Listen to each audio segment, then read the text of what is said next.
That should do it. On the last episode of Design Over Time, we considered how space as a gameplay dynamic affects just about every single video game that's out there. So most games use space, and one of the points I wanted to drive home is that space is incredibly powerful. It's incredibly dynamic, and you really don't have to do much when you have space inside of your system to create highly varied, highly complex gameplay. And I said over and over that puzzle games are a really great genre to see this in action. So on this episode of Design Over Time, we will be looking at the game Lights Out. It's an old Tiger handheld electronic game that came out in like 1995 when I was a kid. I kind of remember this being a thing back in elementary school, but we're going to be playing an internet version, a flash version, and you can play it yourself too. So if you haven't played this game, which you probably haven't, go down into the description and click on the link. Play it for yourself so you have something interesting to compare to my experience, because I'm just going to be solving all the puzzles and flying through it in a really interesting way. So do that now, and then we're going to carry on. By the way, my name is Richard Terrell. I'm your host, but we are going to jump right into the footage.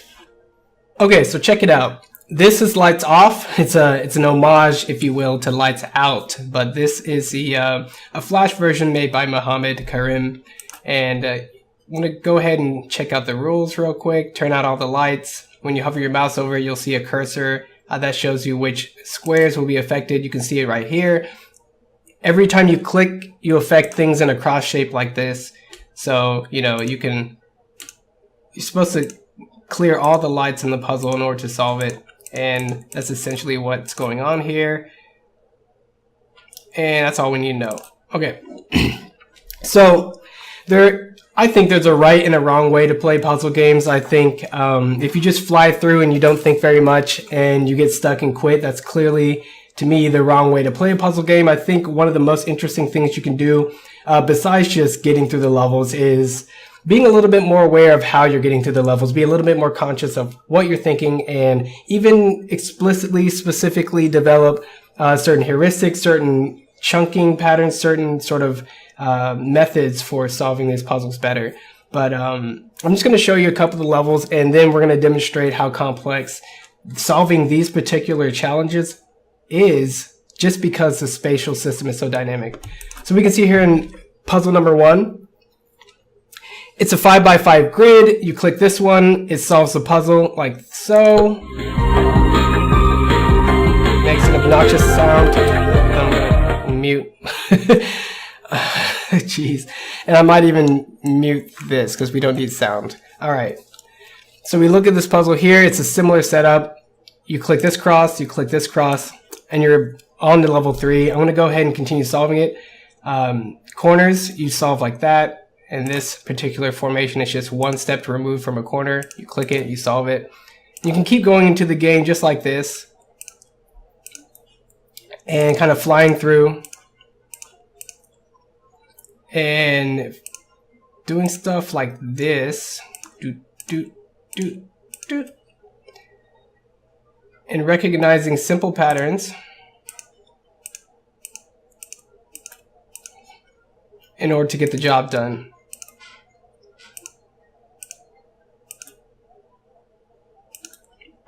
So I've already solved this game. I've beaten it a few times, but in my exercises, when I go back to try to see how these puzzles are made and the different ways to engage with these puzzles, I notice a lot of interesting things, and this is one thing I'm trying to illustrate here. So let me continue solving these.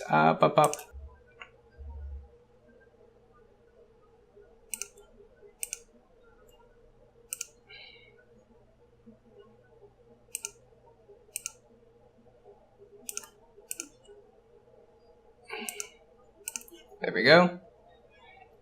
Similar situation here. You could get rid of these, but that's not really going to help you very much.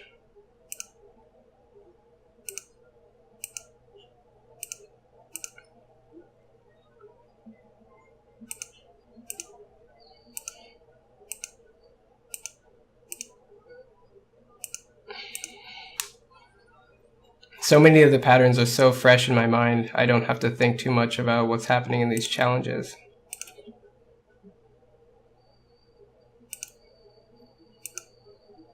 Oh, not that one.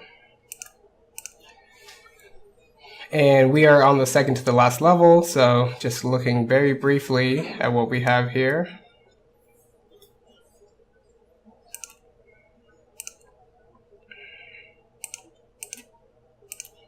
And here's the last level.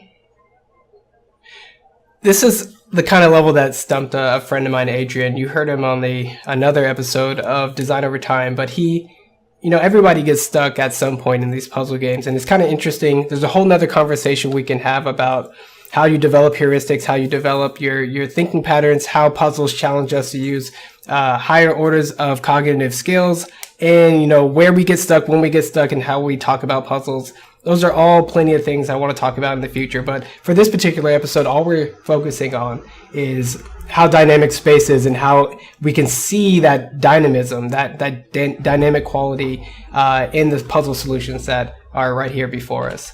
So let me go ahead and finish this one. I just solved this one. I can't even do it again.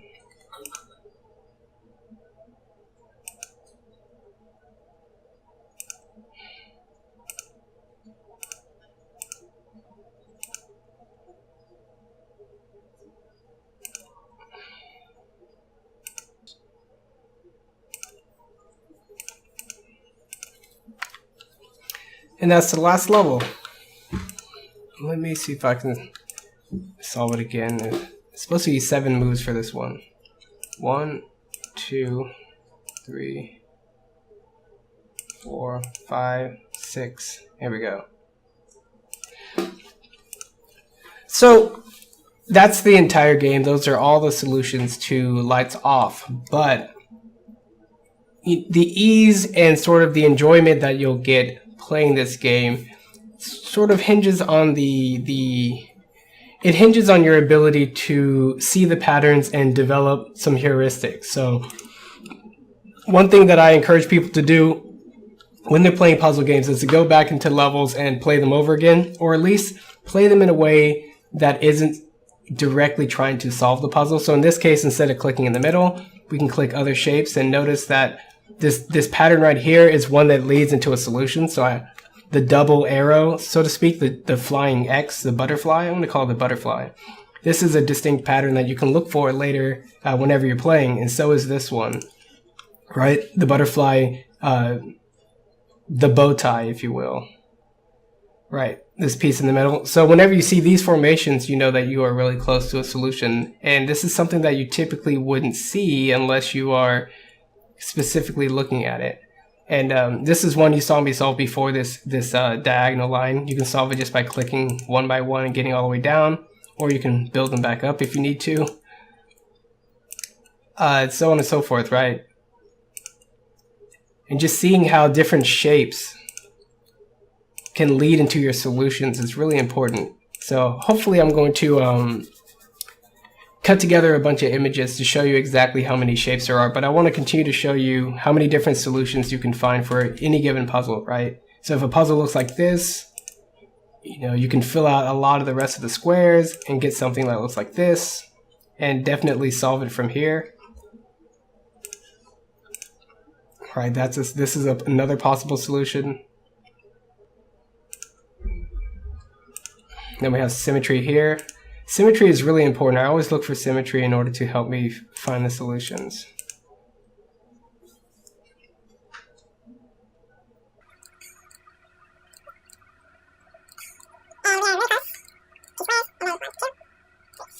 Now we kind of have an opposite situation going on right here with the diagonal line. So let's just click.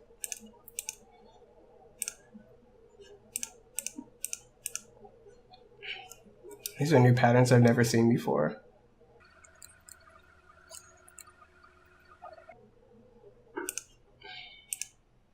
Now this is the same pattern we saw before. So it's interesting when you're solving a puzzle and you feel like you're doing all these different combinations, you're exploring all of these different possibilities, but then you end up with something that you've seen before, like this double line formation. We've already seen this. And even if we continue to work on this puzzle and try to solve it in different ways, we might see that same exact pattern pop up, which I think is really interesting. There's a lot of interesting math that goes behind how this game works. This really cool website right here breaks it down into a matrix and applies a few mathematical concepts to give us a few interesting insights. One of the big takeaways is that to solve this game, because every square is essentially turning off and on, and that's essentially addition and subtraction. So whatever operation you apply across the matrix is cumulative, and that means you only need to ever click a square once to turn it off if it's lit, and if you click it again, you're basically turning it back on, which is essentially taking away that move that you made.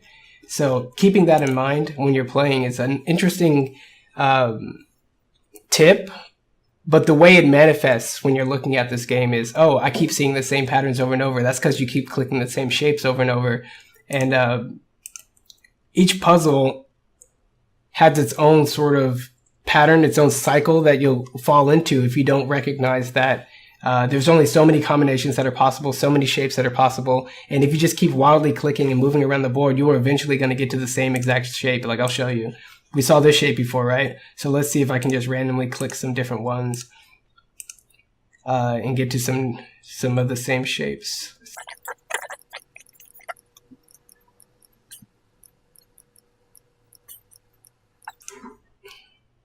Back to this shape.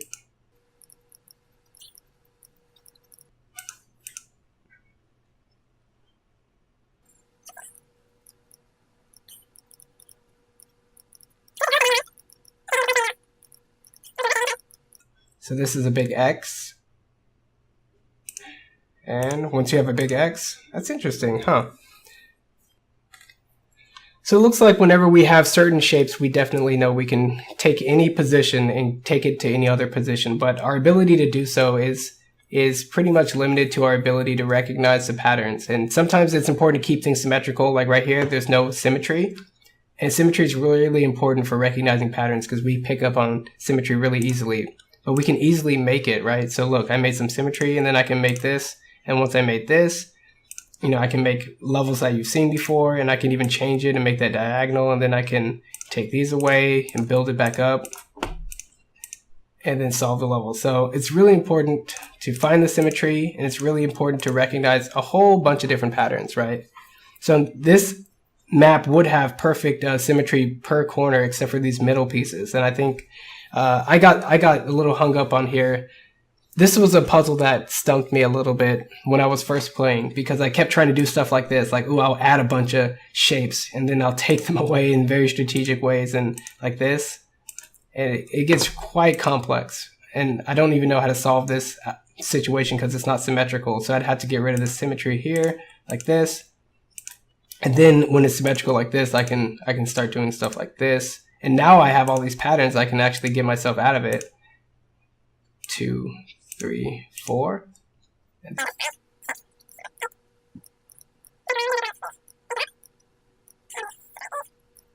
So that is almost that TIE Fighter pattern. It's a little different.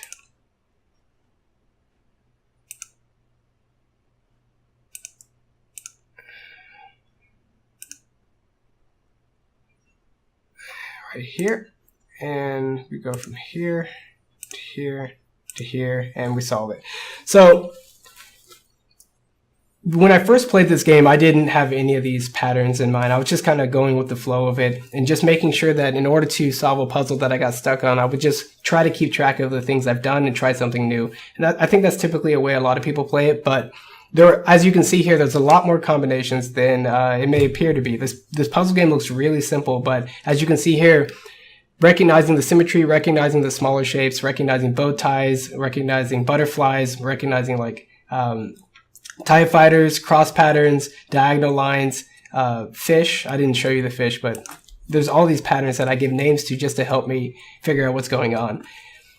And exploring the space, exploring the math behind this puzzle, exploring the sort of dynamic elements in this game is as easy as clicking. But recognizing how varied it is and how functional it is, how the various pieces fit together and how the spatial relationships of anything that you see reflects a very precise mathematical relationship, I think is one of the most important takeaways you can get out of playing a game like this. Certainly for game design purposes, recognizing how impactful space can be is important. With just I think this game has 4 rules, right? lighted cell on and off. You have the cursor, which is a cross pattern, and then you have a 5x5 cell defined game world. So that's like 4 or 5 roles right there. And yet all this complexity, all these patterns, and more importantly, the interesting ways you have to think in order to simplify it, break it down, and really master a game like this is quite profound for something so simple. If you have any questions, be sure to leave them down in the comments below. And if you play the game yourself, be sure to let me know how many patterns you came up with. Let me know what your experience was like, because I'm really curious. But my name is Richard Terrell. I go by Kirby Kid online. My Twitter is @KirbyKid, but you can follow us, Design Oriented, @DesignOriented. And be sure to subscribe to us on YouTube. It means a lot to us. And leave a like if you like these videos. But we will see you guys next time.